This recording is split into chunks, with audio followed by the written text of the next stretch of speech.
अस्सलाम वालेकुम viewers, welcome back to my channel Sheen reaction. This is me Nausheen Chaudhary और मेरे साथ है माय ब्रो। अस्सलाम वालेकुम, मेरा नाम है मुदस्सिर बाजवा। उम्मीद है आप सब खैरियत से होंगे।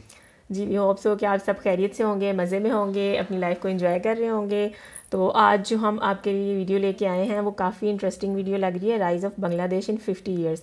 50 ईयर्स में बांग्लादेश में कितनी डेवलपमेंट, कितनी तरक्की हुई है, वो सब हमें इस वीडियो में पता चलेगा। तो चलें वीडियो स्टार्ट करते हैं। 3, 2, 1 स्टार्ट। हेलो दोस्तों, welcome to our channel social life. मार्च 2021 में बांग्लादेश ने अपने आज़ादी के 50 साल यानी गोल्डन जुबली सेलिब्रेट किया। ये खुशी की बात है ही, लेकिन इससे बड़ी खुशी की बात है उनका डेवलपमेंट। जब ये देश आज़ाद हुआ तब कंट्री की इकोनॉमी पूरी तरीके से डिस्ट्रॉय कर दी गई थी। इंफ्रास्ट्रक्चर को पूरा तबाह कर दिया गया था, लाखों लोगों को बेघर कर दिया गया था और बहुत से इंटेलेक्चुअल्स को चुन चुन के मारा गया था ताकि कंट्री दोबारा अपने पैरों पर ना खड़ी हो पाए। इतना ही नहीं दोस्तों, जब देश आज़ाद हुआ उसके बाद भी इंस्टेबिलिटी रही, क्योंकि असैसिनेशन हुए, कू हुए, काउंटर कू हुए। 1980 से धीरे धीरे स्टेबिलिटी आई और 1990 से कंट्री की इकोनॉमी ग्रो होना स्टार्ट हो गई। जो जीडीपी ग्रोथ आजादी के समय नेगेटिव में था वो नंबर धीरे धीरे पॉजिटिव में आया और इस सेंचुरी की शुरुआत में 5% का मार्क टच कर गया।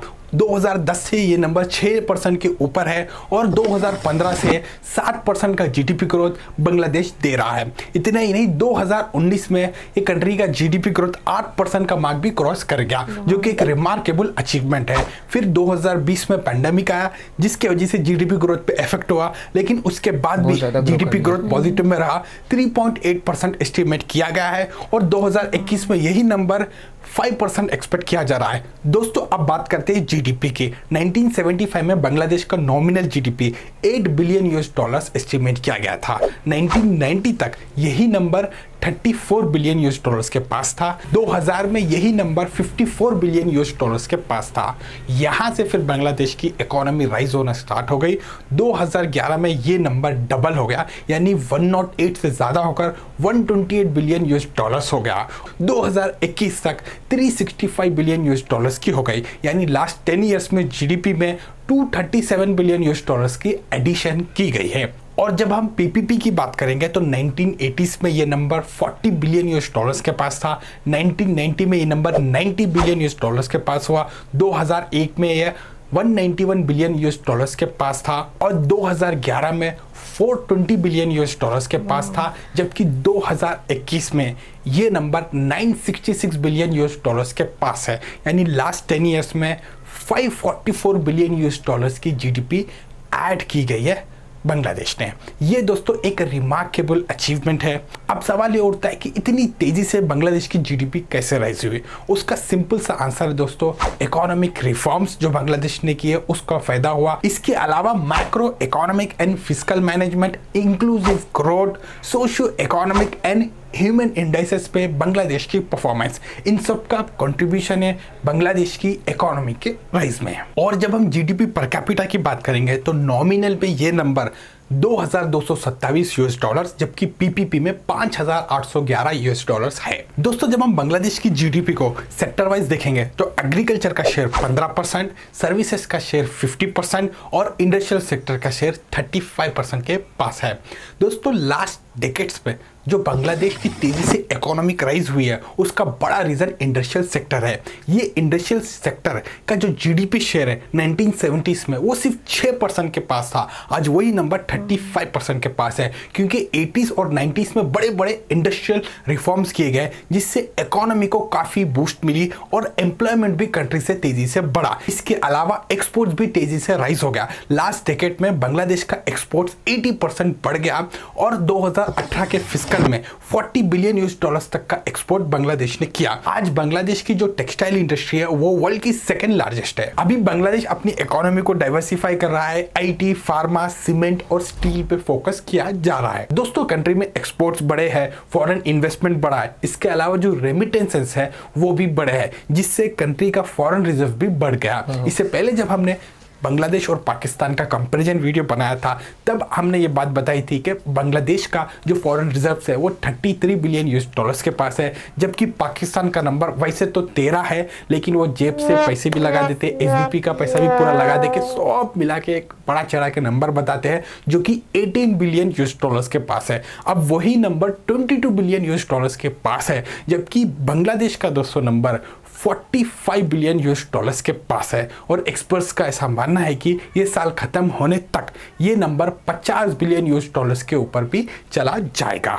दोस्तों जब हम इंफ्रास्ट्रक्चर की बात करेंगे तो बांग्लादेश आज भी इंफ्रास्ट्रक्चर के मामले में काफ़ी पीछे है, क्योंकि बांग्लादेश के इंफ्रास्ट्रक्चर को स्ट्रेटेजिकली पूरी तरीके से डिस्ट्रॉय कर दिया गया था, इसीलिए इसको रिबिल्ड करने में काफ़ी दिक्कतें आ रही है और पॉपुलेशन डेंसिटी के साथ साथ स्लो प्रोग्रेस है, जिसकी वजह से इंफ्रास्ट्रक्चर तेजी से राइज नहीं हो पा रहा। आपको बता दो अभी बांग्लादेश में बड़े बड़े इंफ्रास्ट्रक्चर प्रोजेक्ट्स अंडर कंस्ट्रक्शन है। पद्मा ब्रिज हो गया, ढाका मेट्रो रेल हो गया, रुकपुर न्यूक्लियर प्लांट हो गया या बंगबंधु टनल हो गया। ऐसे बड़े बड़े इंफ्रास्ट्रक्चर प्रोजेक्ट कंप्लीट होने से बांग्लादेश के इंफ्रास्ट्रक्चर को काफी बूस्ट मिल सकता है। दोस्तों इलेक्ट्रिसिटी सेक्टर में रिमार्केबल अचीवमेंट बांग्लादेश ने किए हैं।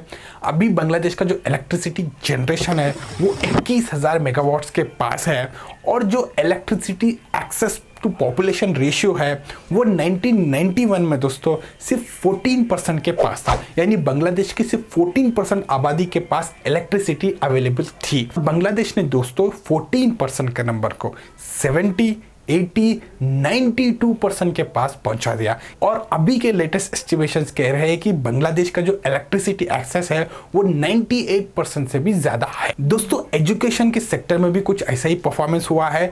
1970s में सिर्फ 26% आबादी लिटरेट थी, यानी पढ़ लिख सकती थी।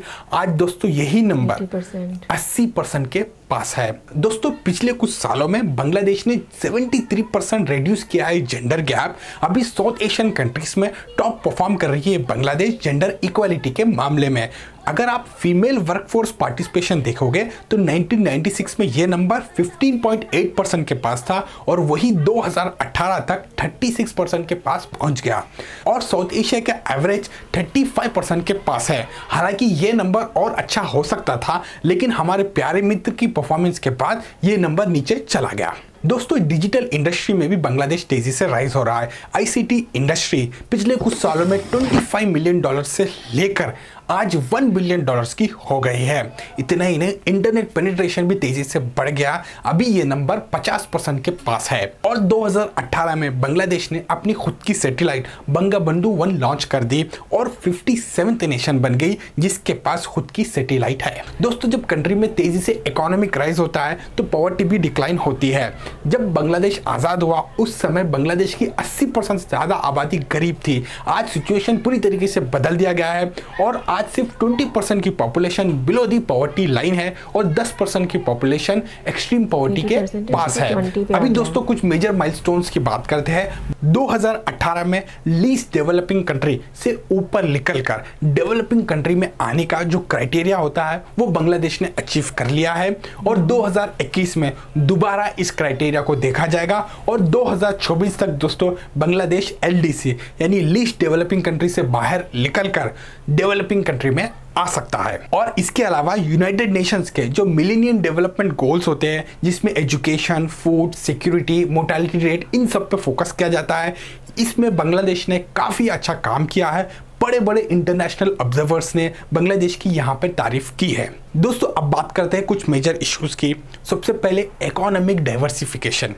बांग्लादेश को दोस्तों इकोनॉमी को डाइवर्सिफाई करना है। अभी 2 इकोनॉमिक सेंटर्स है बांग्लादेश में, एक है ढाका, दूसरा है चिटागोंग। ज़्यादातर डेवलपमेंट यहीं होती है, लेकिन बांग्लादेश को इसको डाइवर्सिफाई करना है, दूसरे शहरों में भी इन्वेस्टमेंट्स लानी है और जो अपनी पॉपुलेशन है जो रूरल से अर्बन में माइग्रेट हो रही है उनको इन 2 शहरों के अलावा दूसरे शहरों में माइग्रेट करवाना है।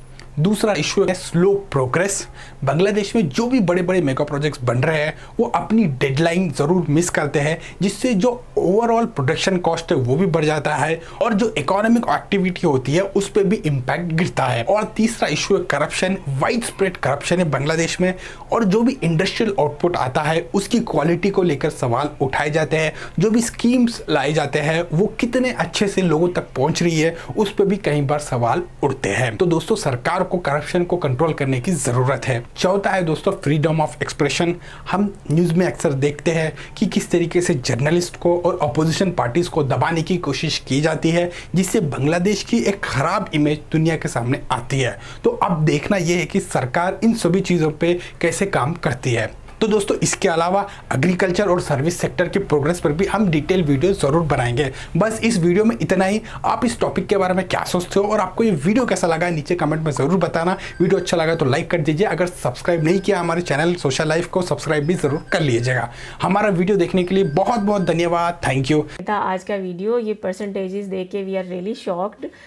हर सेक्टर में बांग्लादेश में काफ़ी ज़्यादा डेवलपमेंट हुई है। जीडीपी को देख लें, पॉपुलेशन को देख लें, पॉपुलेशन भी कंट्रोल किया, पॉवर्टी को देख लें तो वो भी पहले बहुत ज़्यादा थी जब बांग्लादेश जो है वो बना था, लेकिन अब वो भी काफ़ी कम हो चुकी है। बहुत ज़्यादा कम टाइम में बहुत ज़्यादा ग्रोथ की है, बहुत ज़्यादा ग्रोथ की है। और जो सबसे मेन जो इम्पोर्टेंट बात जो सबसे अच्छी लगी वो जेंडर इक्वालिटी है।